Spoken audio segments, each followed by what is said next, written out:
Some of the important historical aspects of East Islip, before it was called East Islip, it was east of Islip. We didn't even have a name until 1890 when they established the post office.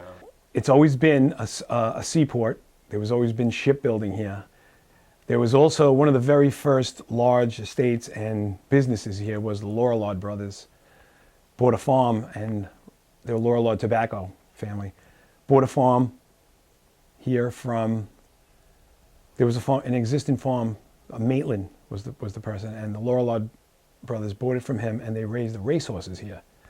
There was a mile track right by where Westbrook Farms is, and one of their horses, it won the Epsom Downs in England. It won a lot of money, that horse. And that's, the Cuttings bought the property, and that's where the Bad Cutting estate is. Most of the families that ended up settling in East Islip came from Brooklyn in the early 1800s. And also most of them were in the sugar beet industry, just like Islip and the Havre Mines. The sugar beet trust, it had to be broken up because they manipulated the prices, and it was like a scandal like Exxon. That's where they made most of their money, from sugar beets. Sugar beets and railroads. Vanderbilt had the railroad taken out here for himself. Most of the prominent families in East Islip settled down on Meadow Farm Road, which is across from Brookwood Hall.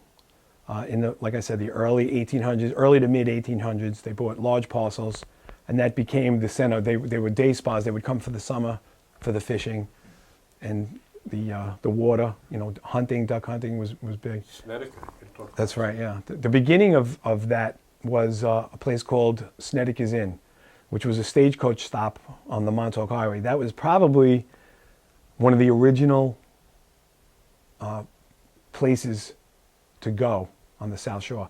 Of course, the stage had a stop between here and Montauk and Southampton. Southampton was established in 1640. We were established in 1683. And shortly after that, in the early 1700s, that inn was established to service the stage and all that. It also became a hunt club. So people would come from the city, the rich people would come out from the city, stay at Snedecker's, and hunt in the surrounding areas, fish in the surrounding areas, and a lot of them liked it so much they purchased land because the land was wide open for purchase. One family owned all the land, the Nickel family. They were the founding fathers of Islip Town. They had, from river to river, they owned whatever the acreage is, and that land was available. So these people bought the land from the Nickel, and they had their summer residences here. And they would live in the city, work on Wall Street. The financial district was financials were another source of income for those people. Railroads, Wall Street, railroads, Wall Street, and the sugar beets were the three. And then, as the years went by, the families moved here, the kids moved here, and then after World War II, of course, like the rest of Long Island, everybody came out from the cities, all the soldiers coming home, and we had urban sprawl. And that's when they started knocking all these mansions down. And we started losing a lot of our history.